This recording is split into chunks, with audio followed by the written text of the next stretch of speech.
നവകേരള യാത്രയ്ക്കിടെ ആലപ്പുഴയിൽ യൂത്ത് കോൺഗ്രസ് പ്രവർത്തകരെ മുൻ മുഖ്യമന്ത്രിയുടെ ഗൺമാന്മാരടക്കമുള്ളവർ മർദ്ദിച്ച സംഭവത്തിൽ ആദ്യ റിപ്പോർട്ട് ഇന്ന് കൈമാറും. DGPക്കാണ് പ്രത്യേക അന്വേഷണ സംഘം റിപ്പോർട്ട് കൈമാറുക. നിയമവിരുദ്ധമായാണ് യൂത്ത് കോൺഗ്രസ് പ്രവർത്തകരെ മർദ്ദിച്ചതെന്നതാണ് വിലയിരുത്തൽ.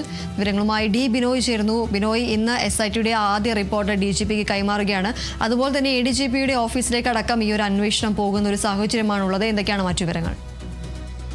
സാധാരണഗതിയിൽ VIP-കൾക്ക് സുരക്ഷ ഒരുക്കുന്നതുമായി ബന്ധപ്പെട്ട് മാനദണ്ഡങ്ങൾ രേഖപ്പെടുത്തുന്ന യെല്ലോ ബുക്കിലെ മാനദണ്ഡങ്ങൾക്ക് വിരുദ്ധമായ തരത്തിലാണ് ഈ സുരക്ഷാ ഉദ്യോഗസ്ഥർ പെരുമാറിയതെന്നാണ് കണ്ടെത്തൽ. അതായത് ഇവർക്ക് സാധാരണഗതിയിൽ VIP-ക്ക് സംരക്ഷണമൊരുക്കി ആൾക്കൂട്ടത്തിൽ നിന്ന് മുന്നോട്ട് കൊണ്ടുപോവുക, അല്ലെങ്കിൽ ഒരു അപകടാവസ്ഥയിൽ നിന്ന് മുന്നോട്ട് കൊണ്ടുപോവുക എന്നുള്ള ദൗത്യമാണ് ഈ പ്രത്യേക സുരക്ഷാ ഉദ്യോഗസ്ഥന്മാർക്കുള്ളത്.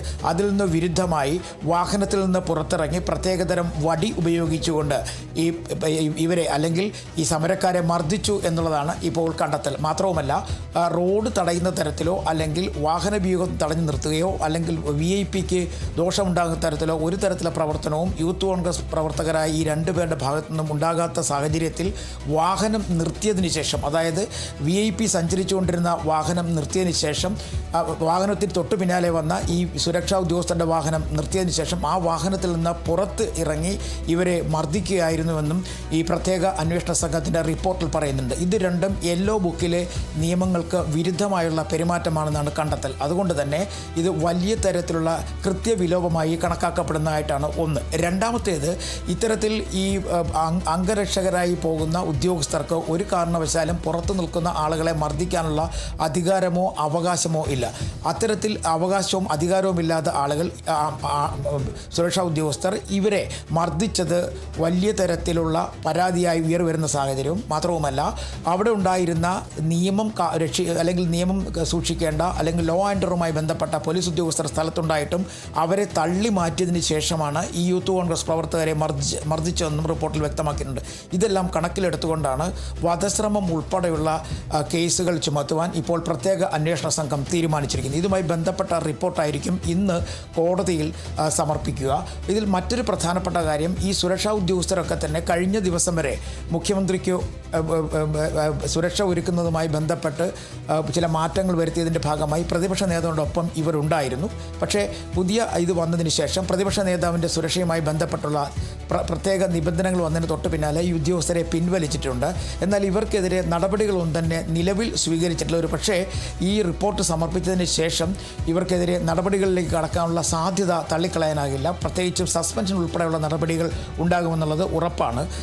ആലപ്പുഴ മജിസ്ട്രേറ്റ് കോടതിയിൽ ഈ റിപ്പോർട്ട് സമർപ്പിക്കുന്നതിന് തൊട്ട് പിന്നാലെ തന്നെ നടപടികളിലേക്ക് പോകാനുള്ള സാധ്യതയും തള്ളിക്കളയാനാകില്ല. അതേസമയം ഈ റിപ്പോർട്ട് സമർപ്പിച്ചാൽ മറ്റ് പോലീസ് നടപടികൾ, പ്രത്യേകിച്ചും അറസ്റ്റ് ഉൾപ്പെടെയുള്ള നടപടികളിലേക്ക് വരാനുള്ള സാധ്യത കണക്കിലെടുത്തുകൊണ്ട് ഈ മർദ്ദനത്തിൽ പങ്കുചേർന്ന സുരക്ഷാ ഉദ്യോഗസ്ഥർ മുൻകൂർ ജാമ്യത്തിന് അപേക്ഷയും നൽകിയിട്ടുണ്ട്. അതും ഇന്ന് പരിഗണിക്കുന്നുണ്ട്. അങ്ങനെ ഈ രണ്ട് കാര്യങ്ങളും ഇന്ന് കോടതിയുടെ പരിഗണനയിൽ വരികയാണ്. അതോടൊപ്പം തന്നെ ഈ ആദ്യഘട്ടത്തിൽ അന്നത്തെ ആലപ്പുഴ SP ആയിരുന്ന ചൈത്ര തെരേസ നൽകിയ റിപ്പോർട്ട്, ആ റിപ്പോർട്ട് പെൻഡ്രൈവിൽ ADGPയുടെ ഓഫീസിൽ എത്തിച്ചതിന് ശേഷം അതിൽ തിരുത്തൽ വരുത്തി സാധാരണ രീതിയിലുള്ള ഒരു പ്രതിരോധത്തെ മാറ്റുക എന്നുള്ള തരത്തിലേക്ക് ഇത് എഴുതി ചേർത്തു.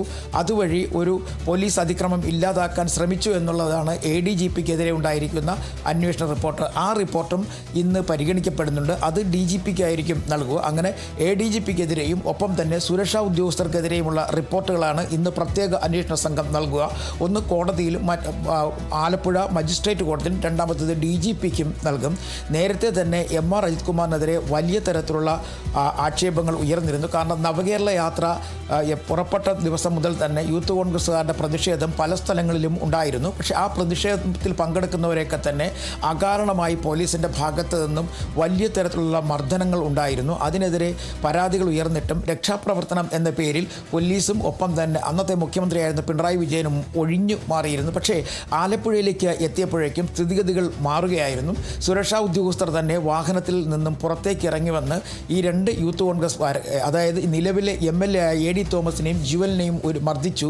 ആ സംഭവമാണ് ഇപ്പോൾ വലിയ തരത്തിൽ വിവാദമായിരിക്കുന്നത്. മാത്രവുമല്ല, അവിടെ ലോ ആൻഡ് ഓർഡറുമായി ബന്ധപ്പെട്ട പോലീസ് ഉദ്യോഗസ്ഥരുണ്ടായിരുന്നിട്ടും അവരെ തള്ളി മാറ്റി മർദ്ദിച്ചു എന്നുള്ളതാണ് ഗൗരവതരമായ മറ്റൊരു ആരോപണം. ഇത്തരം ആരോപണങ്ങളൊക്കെ ഉൾപ്പെടുത്തിക്കൊണ്ടുള്ള ഒരു റിപ്പോർട്ട് തന്നെയാണ് ഇപ്പോൾ കോടതിക്ക് മുന്നിലേക്കും ഒപ്പം തന്നെ DGPക്കും സമർപ്പിക്കുക. എന്തായാലും നവകേരള യാത്രയ്ക്കിടെ ആലപ്പുഴയിൽ യൂത്ത് കോൺഗ്രസ് പ്രവർത്തകരെ മുൻ മുഖ്യമന്ത്രിയുടെ ഗൺമാന്മാരടക്കമുള്ളവർ മർദ്ദിച്ച സംഭവത്തിൽ ഇപ്പോൾ ആദ്യ റിപ്പോർട്ട് ഇന്ന് കൈമാറുകയാണ്. DGPക്കാണ് പ്രത്യേക അന്വേഷണ സംഘം റിപ്പോർട്ട് കൈമാറുക. D. ബിനോയാണ് വിവരങ്ങൾ നൽകിയത്.